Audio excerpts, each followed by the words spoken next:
The lord. అందరికీ వందనాలు. అందరూ ఎలా ఉన్నారు? గమనించండి ఒక విషయము, ఇశ్రాయేల్ ప్రజలు వారి మీద ప్రణాళిక ఉంది కాబట్టి, దేవుని యొక్క ప్రణాళిక వారి మీద ఉంది కాబట్టి, వారు పెట్టినటువంటి మొర, వారి వెట్టి పనులను బట్టి వారు పెట్టినటువంటి మొర దేవుని యొద్దకు చేరలేదు.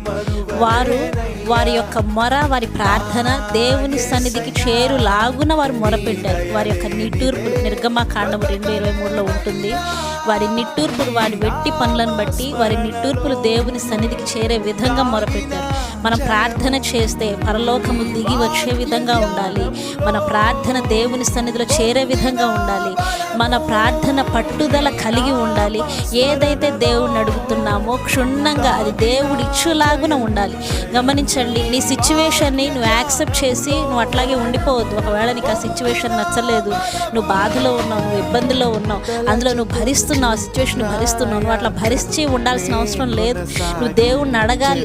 నీ యొక్క దాసత్వాన్ని బట్టి, నీ యొక్క కట్టుబడులను బట్టి నువ్వు దేవుణ్ణి అడగాలి. ప్రభువా, ఈ పరిస్థితి నుంచి నాకు విడుదల దయచేయి, ఈ పరిస్థితిలో నాకు గొప్ప జయము దయచేయి, నేను ఇందులోనే ఉండపోకూడదు.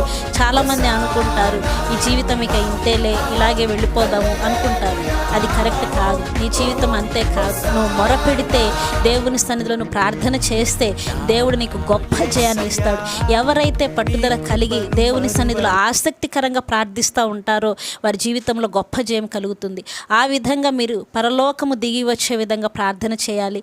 దేవునికి మీ మొర వినపడే విధంగా మీరు మొర పెట్టాలి. ఎవరైతే ఆ విధంగా ప్రార్థిస్తున్నారో వారందరి ప్రార్థన దేవుడు ఆలకించును గాక. ఆమేన్. Praise the lord.